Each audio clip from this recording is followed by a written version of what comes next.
Hello, welcome again to Sport Unlocked. Remember, you can now follow the pod via our WhatsApp channel. The link is in the pod description or at X Sport Unlocked. Also, if you're enjoying us, please remember to rate and review us on whichever platform you're listening to. Myself, Rob Harris from Sky News, Martyn Ziegler from The Times, and Tariq Panja from The New York Times.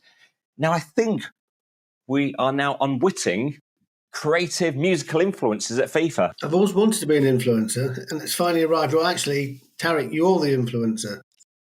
Just a little suggestion that FIFA might want to go back to an old friend, DJ Khaled, and guess what? Well, today here in Miami, it was so great to welcome an incredible artist, an incredible man, DJ Khaled. A great emotion. Khaled will be part of our team, of course, in promoting the new FIFA Club World Cup, the World Cup, everything that we are doing for everyone, for girls and boys in America, all over the world. He is a great football or soccer fan. Maybe they're going to get a song that isn't freed from desire after all. Yeah, maybe not. And I think the royalty check still hasn't arrived. So, guys, usual address. Hang on. There's been another influencer as well, guys. Someone has also talked up the Club World Cup this week. Who's that? Leader, legend, captain. It's not John Terry, surely. Chelsea's John Terry talking up a tournament in which Chelsea is involved with. I refuse to believe that. Chelsea's John Terry talking up a competition that Chelsea is in to FIFA, owner of the FIFA Club World Cup. Yes, John Terry's excited. He's saying all the players would love to play in it. This comes on the back of a lot of debate in the past. A lot of players finally are speaking up about there being too much football. It's an interesting one because almost the best advocates probably to hear from are those from the non-elite clubs right at the top, those clubs who don't usually get the platform like Chelsea, who it can give a huge stage for competing at the Club World Cup. But here we have John Terry, who's won trophies, Chelsea constantly in the global focus, players earning a lot, rather than some of those players who potentially could benefit from sharing that platform with the likes of Chelsea, Manchester City and Real Madrid. Yeah, look, some of these players might want to play in this tournament. Who knows? But this debate, we've had a lot of Bernardo Silva, Rodri, Alisson, Liverpool goalkeeper as well, recently saying there's just too much football. And we talked about, we don't need to labour this point. There is that dispute with the FIFA Pro and the leagues with FIFA over scheduling and this debate about too much football. I suppose who we're hearing from could skew by the fact that these players are in large press conferences, they garner the most media attention. So it means while they are making very valid points on player workload, we are hearing from players at the big clubs. And maybe, who knows, you've got Esperance Tunis players being asked in their press conferences about the Club World Cup, but it is just not travelling. Yeah, I do think it was quite remarkable, though, that Rodri should have spoken up so sort of vociferously and eloquently about the issue, because obviously Manchester City are also in the Club World Cup.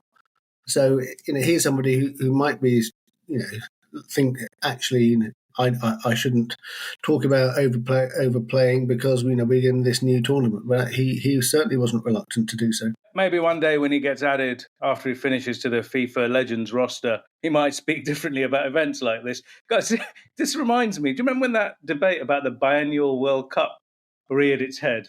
And suddenly you're hearing all these players, former players. I remember Mascherano was being lined up to talk up the biennial World Cup, former Argentina great midfielder. And then you realise it was actually being promoted through FIFA. And that kind of affects the message a bit, isn't it? If you are an advocate on behalf of a company you are essentially associated with. But hang on a minute, I thought FIFA weren't officially promoting the biennial World Cup. They were just seeking. They were just based on a proposal from Saudi Arabia.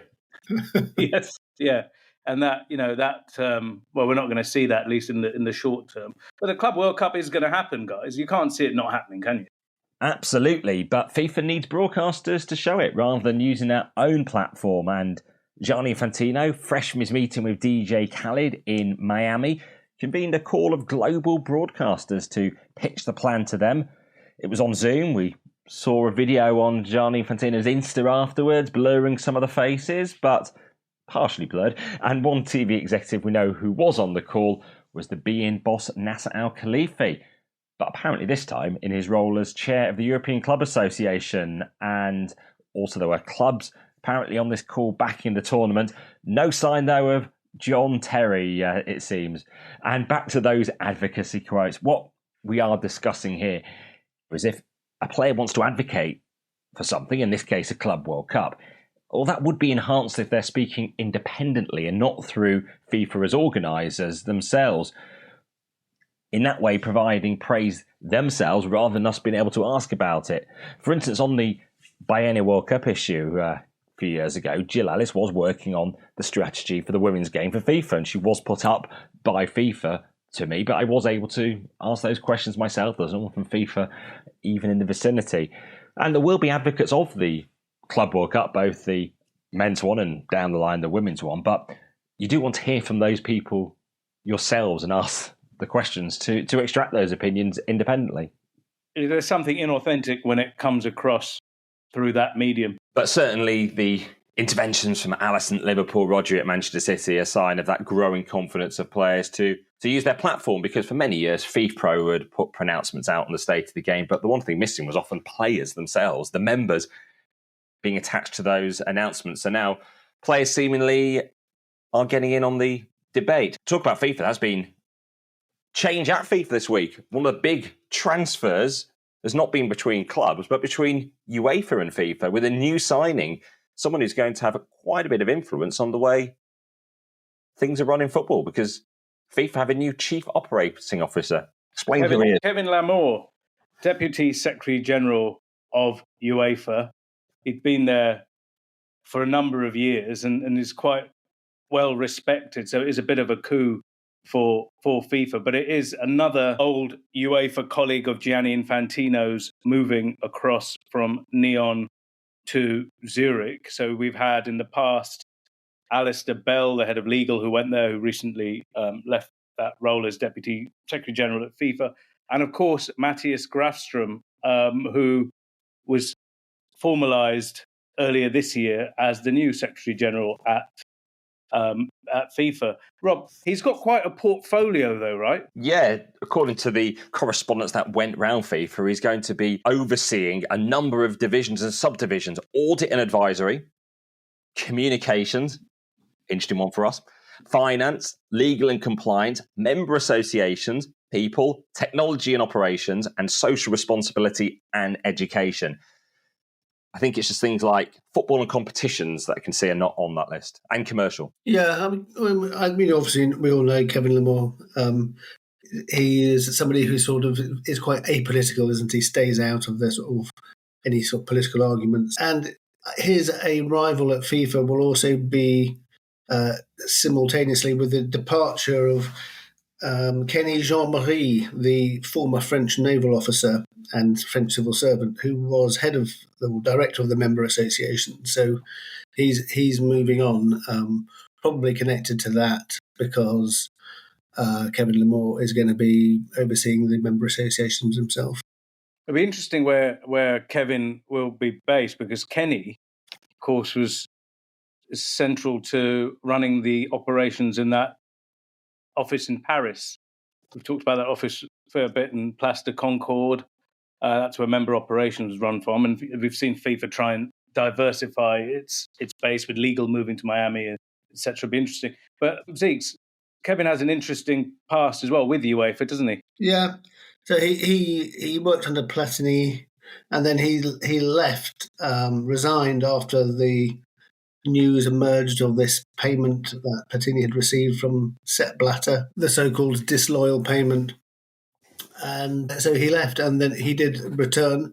He did actually go to FIFA very, very briefly, shortly after Gianni Infantino took over, but I think only lasted a couple of weeks before he returned But no, he's certainly been persuaded to go back. And just as Kevin De Moore is returning to FIFA from UEFA, the very reason he left UEFA back in 2015 is coming back into the forefront as well, because that was all over the $2 million so-called disloyal payment from FIFA to Platini in 2011. Now, we thought the legal process was all over, but in Switzerland, there's going to be an appeal trial. Yeah.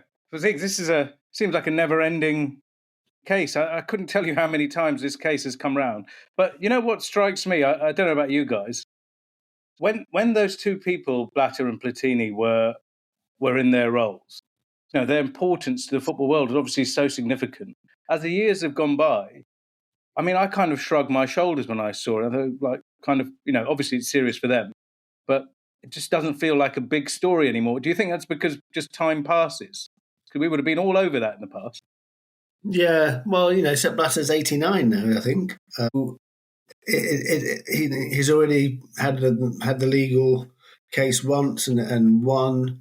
It seems a bit strange that they're sort of pursuing it again when he's that old, but it seems a bit pointless in a way. So maybe that's why there's less focus on it. And as you say, he's been out of the picture for the best part of a decade now.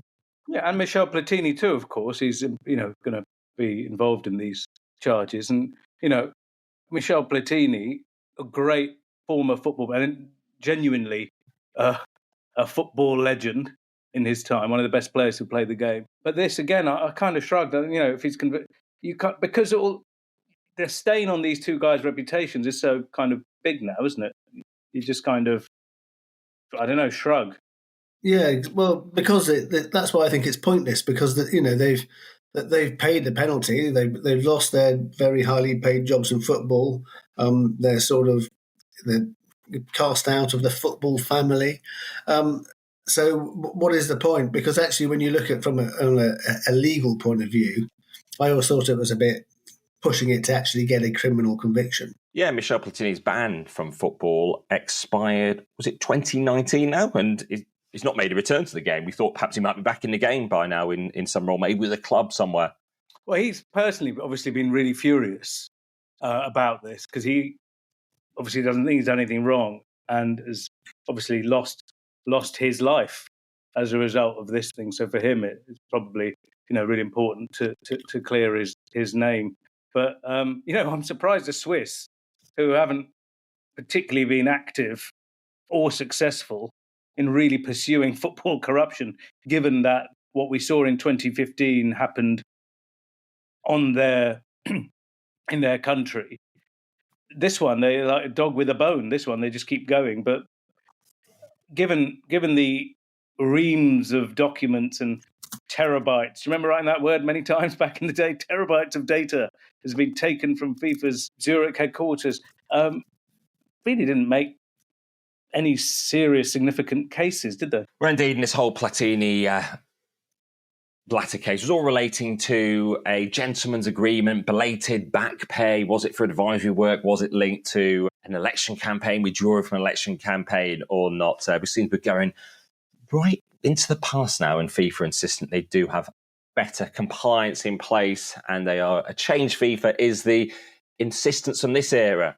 And this era is about a lot more competitions from FIFA and expanded competitions. We've already talked in this episode about the newly expanded Men's Club World Cup. Well, also this week, the FIFA Bureau, where a lot of decisions are made now, has decided on additional trophies too. Get ready for the FIFA African Asian Pacific Cup, the FIFA Challenger Cup, and a match that will be called the FIFA Derby of the Americas. Now, all this feeds into the new FIFA Intercontinental Cup. Now, effectively, this is the old Club World Cup repackaged, while they've expanded the Club World Cup to 32 teams.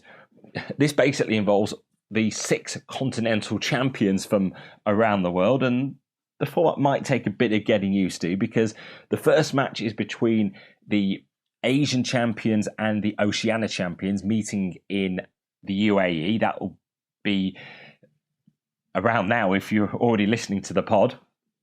Then the winners of that match take on the African champions, Al Ahly, in Egypt at the end of October. The winners will collect the FIFA African Asian Pacific Cup.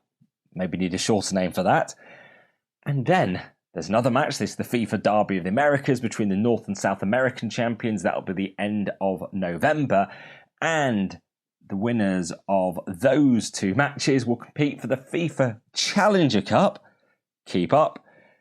And the winner of that, on December the 18th, will play the European champions, who are Real Madrid, to be crowned winners of the new FIFA Intercontinental Cup. Where is this match taking place? In Qatar. And if the date, December the 18th, seems familiar, well, that's Qatar National Day, 2 years on, exactly, from the World Cup final. That's a lot of information to digest from the world of FIFA. Well, at UEFA, they've been busy writing to the British government, something we briefly touched on in last week's podcast, the concerns about meddling from British politicians in plans for an independent football regulator. A similar letter to the one sent to the previous Conservative government, now landing with the new Labour government, and a lot of concerns about will England be banned from competing at the Euros. And this is stirred during the week. And what more are we learning about this? Is it all just centering on the part of the football regulator that says that they need to be beholden in some way to foreign and trade policy? That's certainly one of the clauses which I think has caused UEFA the most concern. So Theo Theodoridis, the General Secretary, has written to the Culture Secretary Lisa Nandy and specifically mentions that clause, and also some of the financial stuff that the regulator is meant to be looking at. The foreign policy clause is an interesting one because the Conservative Party legislation contains this clause saying that the decisions of the regulator must take into account the UK government's foreign and trade policy. So that has flagged up concerns not just from UEFA, but from lots of people. Does that mean, for example, if there's a country which has connections with a football club, do they get different treatment, positive or negative, you could say? Yeah, just on that UEFA, Ziggs, on that UEFA point, I mean, it feels like a complete empty threat just because as football is obsessed with money. I mean, the idea that, English teams won't be in this Champions League that they're selling to broadcasters, for example, not happening. And if they try and take away the Euros from Great Britain, do you really think that's going to happen? Not going to happen. And even it won't happen, but even from a legal point of view, would that not be a case to sue UEFA for abusing its monopoly power? We've seen UEFA in the courts. One more broadly, what about those countries that perhaps clearly have government interference? I mean, obviously not on the UEFA level, but is anyone really suggesting that North Korea's FA is not directly controlled by the government? Other parts of Europe as well, we can perhaps look to different levels of government interference, can't we? That might be overlooked. Well, even in Hungary, if you think about Europe, you think the kind of UEFA member from there, the billionaire banker, is very close to Viktor Orban, the president there, and they're moving the same circles and being described as Viktor Orban's banker. Maybe Britain's issue is just putting it in writing. Probably. Although, I think I'm right, and somebody pointed out to me that there's actually Spanish government legislation which stopped Real Madrid and Barcelona selling the TV rights individually, and that there should be sort of collective selling of TV rights, which sort of tried to make the Spanish league more competitive. So if that's sort of not government involvement in football, I don't know what is. But FIFA and UEFA might have concerns about because if you're having a regulator saying you've got to take being told you've got to take government policy into account, that's a sort of red flag. Somebody pointed this out to me, and I read a story on it. When I did a Freedom of Information request a couple of years ago about the Newcastle United takeover, a document that the Foreign Office did effectively sort of expressing concerns that the Premier League wouldn't approve the takeover by the Saudi Arabia Public Investment Fund, was copied to C, the head of MI6, the Secret Intelligence Service, which seems a bit funny, but I wonder how many emails you get CC'd in. CC'd with the but there was government involvement in that takeover anyway. It just wasn't the British government, maybe as much as the Qatari government. The Newcastle sale, if we remember, was cleared only after the Qataris and the Saudis had kind of mended fences. And that still, for me, remains one of the most remarkable things in all of this, that it took one Gulf state, essentially, to clear another Gulf state to buy an English football team, which questions of governance there as well, surely. Just a side point, we're talking about various parts of Europe. Spain does have a law which mandates the release of players for the Olympics. So that's why we see various Spanish footballers being at the Olympics. That seems a direct imposition on who should play in a team. So what's really going on here? Is this just like a favour to the Premier League, do you reckon, from UEFA? Does UEFA really care about the English football regulator that much? What made them think we're going to do this? Don't forget, this clause has been known about for a while. It's been around. This debate's been going on. Why now? Well, we don't know. This is an SA case, but we're just throwing a bit of context into here.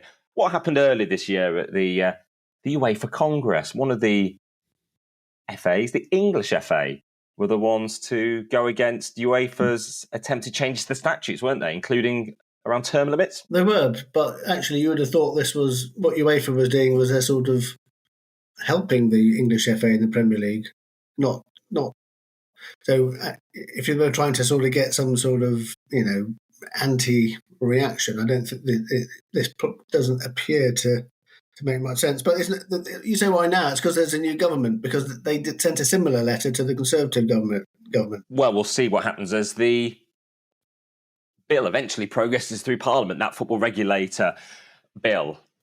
Well, legal matters have been occupying the Premier League throughout this week because finally, after 6 years of talking about those football leagues, the Premier League's case into Manchester City and all the charges has finally begun. The first challenge, finding out where they were hearing, and it was somewhere near St Paul's in central London. We saw lots of legal binders arriving, both sets of legal squads getting into place, although that's all we know so far, isn't it? We know they arrived. And they arrived, and we know the price of the sandwiches. I think they can probably afford them because Lord Panic, according to the Lawyer magazine, it gets paid somewhere between £3,000 and £10,000 per hour, depending on client.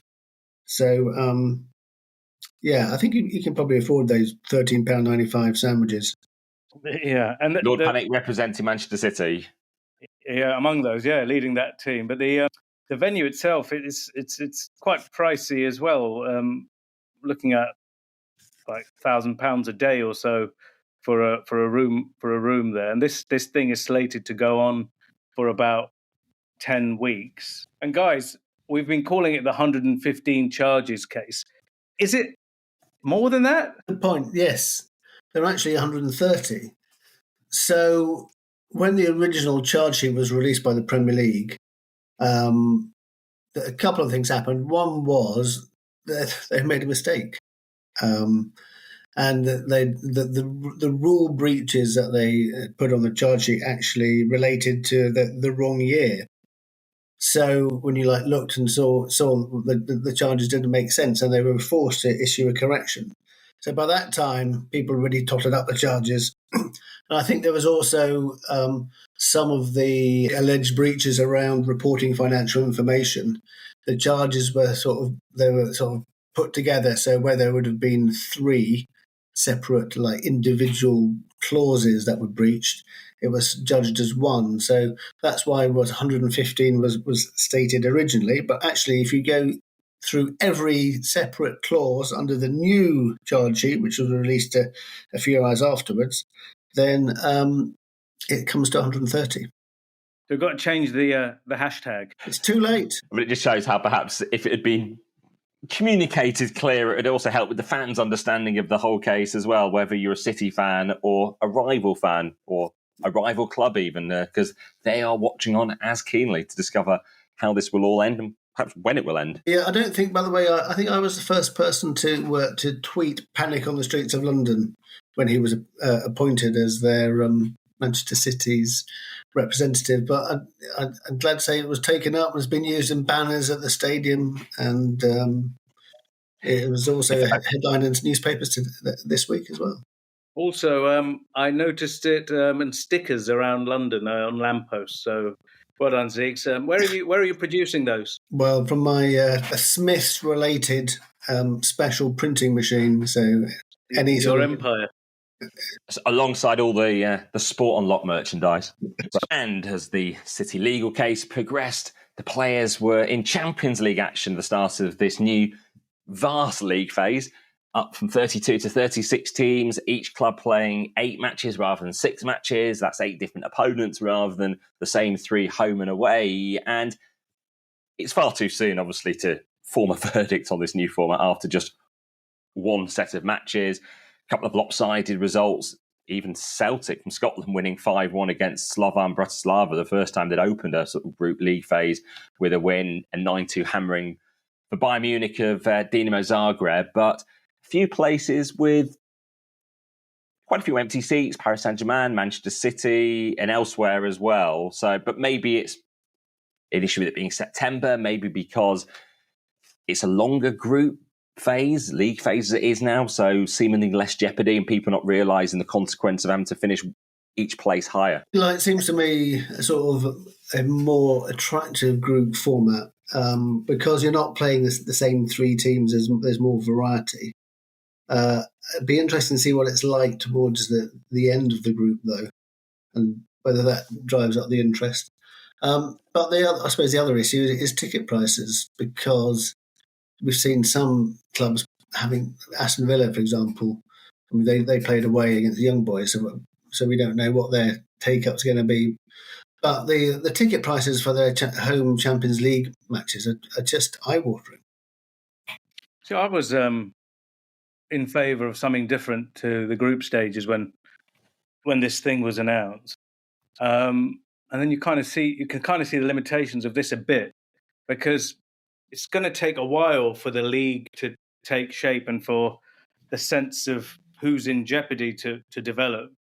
So you kind of just have these games taking place.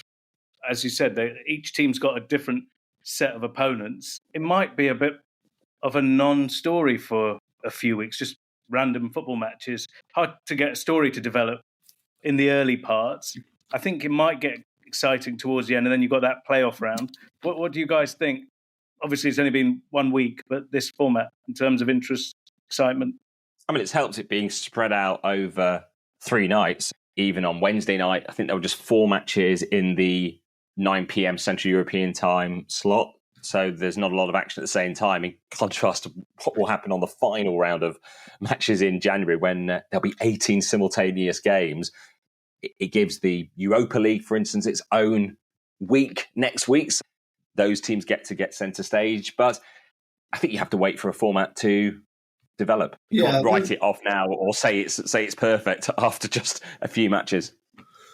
Yeah, I mean, I think the fact Manchester City wasn't a sellout isn't necessarily a reflection of the tournament, because there have been times even in recent years where even Premier League matches there haven't sold out. So yeah, I think it's, and if it's not part of your season ticket, then it's extra money you have to find. So this is the European Champions League, which has got bigger, but this week saw the start of the revamped Asian Champions League, or as it is now known, Asian Champions League Elite, and they've gone down from 40 teams to 24 teams. Although there was one player who's missing the start of the group phase, Cristiano Ronaldo, not going to Baghdad.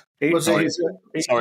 No, that's part of it. Ronnie's got a little bit of a tickly throat. Unfortunately, he missed that trip to Baghdad he was so keen to take. But we hope he'll be fit again soon, they say. Yeah, viral infection, saying that he wasn't able to travel with Al Nassr from Saudi Arabia to be able to play Al Shorter. Deja vu, didn't something similar happen to this last year? It's allergy season, Zeke, so I don't know what you're on about. He just around the group stage time of Asian Elite Champions League, whatever it is now, is when I think sometimes the pollen in Riyadh pollen counts high, And it did end in a 1-1 draw without him. all to play for. So that's that. And while the European Champions League now puts all the teams into one big 36-team table, revamped Asian Champions League Elite puts the 24 teams into 2 groups of 12 each. Although the AFC Champions League not benefiting from a bit of David Beckham stardust, who appeared on the US CBS coverage of the UEFA Champions League, which continues to dominate quite a lot of the eyeballs when it comes to Champions League week, and still talk of will matches be in the United States or not from the Champions League. Alexander Sheffer in an interview with me the other week now ruling out having Champions League games abroad, although CBS saying they'd be open to it this week. Of course they would be. They'd love it. And NBC would love Premier League matches there because they cover the Premier League, and ESPN would love to have Bundesliga matches. Talking of which, Relevant Sports, the agency who do a lot of the sort of marketing, media rights, commercial stuff, competition organisers in the States, have just signed a 17-year deal for all of the Americas with the Bundesliga to try and raise its sort of profile and income there. Because, I mean, they don't have a lot of income from overseas revenue, do they, guys? No. The Bundesliga's international TV rights are negligible, tiny, and they got even smaller a couple of years ago because they had a falling out, you could say, with longtime partner beIN Sport, which, it wouldn't surprise people to think they inflated the market for TV rights by paying huge amounts of money compared to what the true value is for a lot of international sports properties, including the Bundesliga. And a couple of years ago, that relationship deteriorated because these leagues thought there was going to be a new player in the Middle East, a new Saudi broadcaster maybe, and that didn't materialize. beIN then thought, hang on, we've been propping a lot of these foreign rights up for years, and that didn't recover. Rob, I think it's fair to say Relevant, the people who run it, don't have any expectations that Premier League or Bundesliga matches would ever, in the foreseeable future, be played in the States, just because of the fan reaction. But I mean, there are sort of moves afoot. I think La Liga, I think Javier Tebas has talked about playing Spanish matches there, and then there was this legal case which FIFA had to sort of backtrack from. Well, yes, and that is still ongoing, isn't it, about the ability to be able to stage matches over abroad, which effectively FIFA has now had to cede ground on, hasn't it? I think cede ground, but also I think the landscape has changed for FIFA as well, and the type of partners where these games will, at least under FIFA's auspices, probably be allowed. CONCACAF as well, I think, would likely allow them to be played. The issue is, going back to maybe Ziegs, domestic legislation. We talked about it earlier. If your parliament says your league has to be played in your country. I was actually just thinking about this week, which is actually around the Barcelona shirt sponsorship. Remember how originally they had no shirt sponsorship for so many decades, but then they handed it over to UNICEF, what was about a decade and a half ago, which then was the precursor to selling it on to commercial entities. Maybe the way for a major league that hasn't had games overseas to be able to get them in some of the United States is claim originally it's for charitable purposes. So you're trying to raise money for a cause, and then once you've set the precedent, in future you can do it for money-making means. I was actually just thinking, because I was wondering, reporting on some Ukrainian football matter this week, whether a couple of non-Ukrainian teams would ever attempt to sort of show solidarity and play a game there. You don't think football executives would be that cynical and use charities to be the Trojan horse for commercial purposes, do you, Rob? Surely that would never happen. We're not cynical at all on here. Just remembering that sponsor after UNICEF and then Qatar Airways. Well, we've focused a lot on the money of football, but the health of footballers, as we refer to it, player workload, is something that has been on FIFA's minds this week. So just to briefly mention their concussion announcement in terms of a health partnership with the World Health Organization. And this is about recognising the potential impacts of brain injuries from football, which to me is quite notable because currently football authorities in English courts are being sued by former players. So you think there might be a reason for someone like FIFA to not talk it up, but they are publicly acknowledging the fact there are those long-term health concerns caused by concussion. Yeah, although I think the legal cases aren't so much around concussion as heading the ball, actually. That's what I think, anyway. But I think this partnership with the World Health Organization is interesting in that it probably sort of draws a line under any chance of having temporary concussion substitutes introduced, that they use in rugby, where you can go off for 10 minutes and come back on, which the English FA and the Premier League want to have. But I think this now means that permanent concussion substitutes are here to stay. And a sense of why FIFA are opposed to temporary concussion subs is in the advice they released with the WHO, which is saying anyone presenting with one or more concussion symptoms should leave the pitch immediately. So they're saying if there's any doubt at all, you should effectively leave permanently, and then a doctor must be seen as soon as possible and within 24 hours, because they say symptoms may take up to 72 hours to present themselves. Even if you come off temporarily and you think you're okay 10 minutes later, actually, it might take 72 hours for you even to know if you have got a concussion. Yeah. What FIFA don't say or mandate is how long you should stop playing for after a concussion before returning to action. Some say 1 week. Well, it's been quite football-focused on this podcast, but the start of a very consequential process this week in the Olympic movement. It's the IOC presidential elections, the deadline passed for IOC members to be able to submit their candidacies, and 7 are in the race. So maybe we should run through them first, or say, do we know who's going to win at this stage? Well, the first thing I say, it's quite good that there's 7 candidates because, you look at a lot of these international sporting body elections, there's only 1 candidate. So the fact there's 7, it should be welcomed. I think it's because Thomas Bach is stepping down, so there's this sort of vacancy. They're not challenging the incumbent. But there's some interesting names. There are. So the most familiar to many will be Sebastian Coe, as a double Olympic champion himself and also the boss of World Athletics, but also one female candidate amongst the 7, Kirsty Coventry, the former Zimbabwean swimmer, very close to Thomas Bach. Also Prince Faisal Al Hussein of Jordan, and David Lappartient, the president of World Cycling, also the boss of the International Ski Federation, Johan Elias. How do you pronounce that? Why not? Elias. We'll go for Elias. Elias. Also the boss of the International Ski Federation, Johan Elias.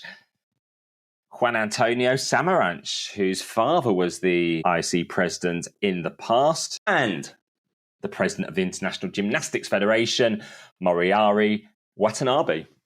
What there isn't this time, or who there isn't, is a kingmaker. We remember in Buenos Aires in 2013, when Thomas Bach was elected, there was a main man doing the rounds, getting the vote in, Sheikh Ahmed of Kuwait. I think he's been expelled from global sport for corruption. So it seems like these guys don't have that type of shadowy character in the background. Should we try and link everything back together as well and show how all these things have links in the sporting world? Because this does connect with the Blatter-Platini case, the whole downfall of them in 2015 from FIFA, because Sheikh Ahmed was a FIFA council member at the time, and he was on the FIFA Reform Committee introducing all the changes to the governance of FIFA to try to clean things up in 2015.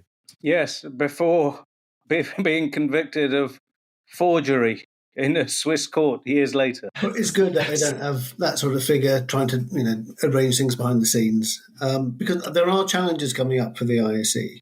There's sponsors are leaving. I think 4 of their top sponsors are expected to go. Toyota, probably the sort of biggest name.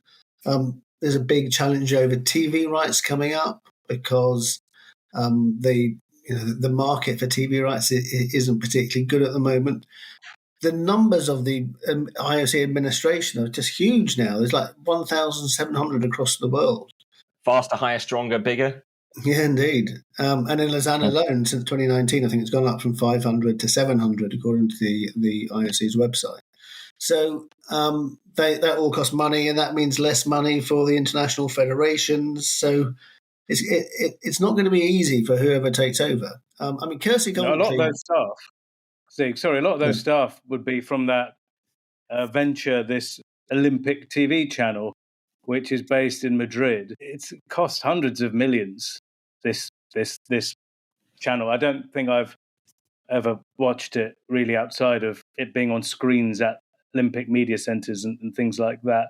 I don't think it's even on the screens at Olympic media centres, is it? Did it originally start out as a planned channel? Haven't the ambitions been scaled back? Is it now just clips rather than a traditional sort of 24-hour created programming as we would come to expect with a linear channel? The point of it was, I guess, to give these minority sports, which in fact most of these Olympic sports are, some visibility. But if nobody's watching, it just felt like money going down the drain. Maybe whoever comes in, that product could be on the block. Kersey Coventry, observers say is close to Thomas Bach. He's the sportsman of Zimbabwe. I think should be an interesting choice. She's very young, the youngest by some way.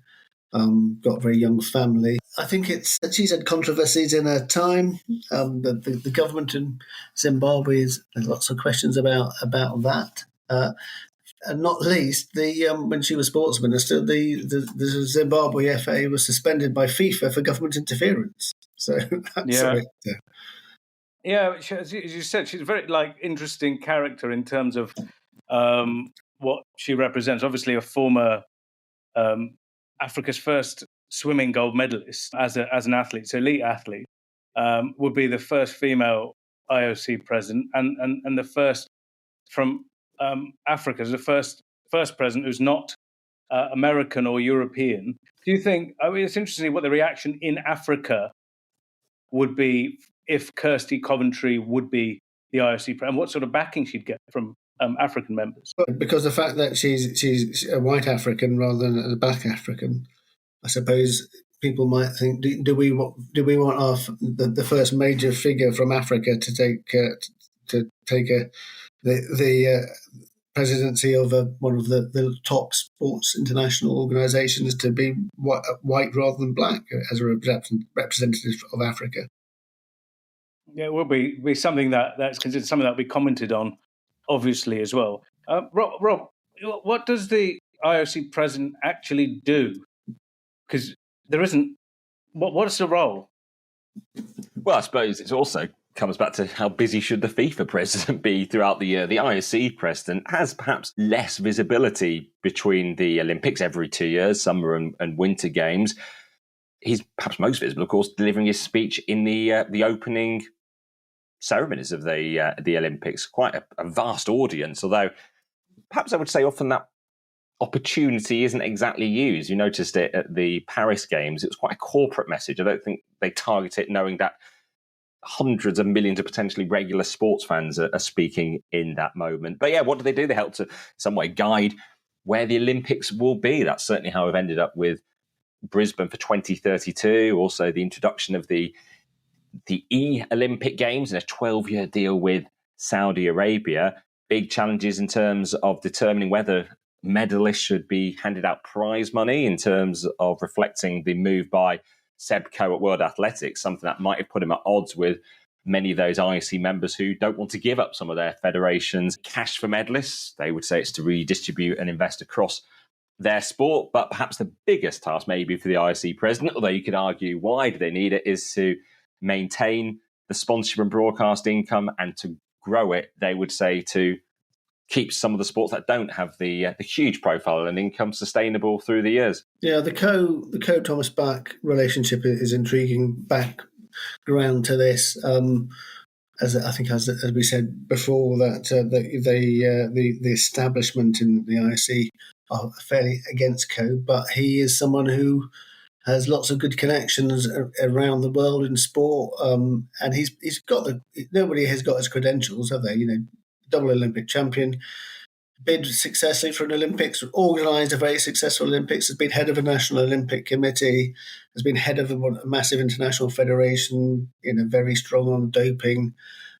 So on paper, he sort of stands out, but this is politics and sport. So let's. Although it's probably time we end this recording, because an email has just landed from UEFA about encouraging physical activity to try and create a lasting legacy in Munich around the 2025 Champions League final. And it talks about particularly the younger generation, like all of ourselves, encouraging them away from screens and to become more active. Excellent. Well, I just about to go on a run. So, excellent being with you guys. And we look forward to maybe welcoming some IOC candidates on the podcast. You can send your feedback and questions to @SportUnlocked on X, Facebook, and Instagram.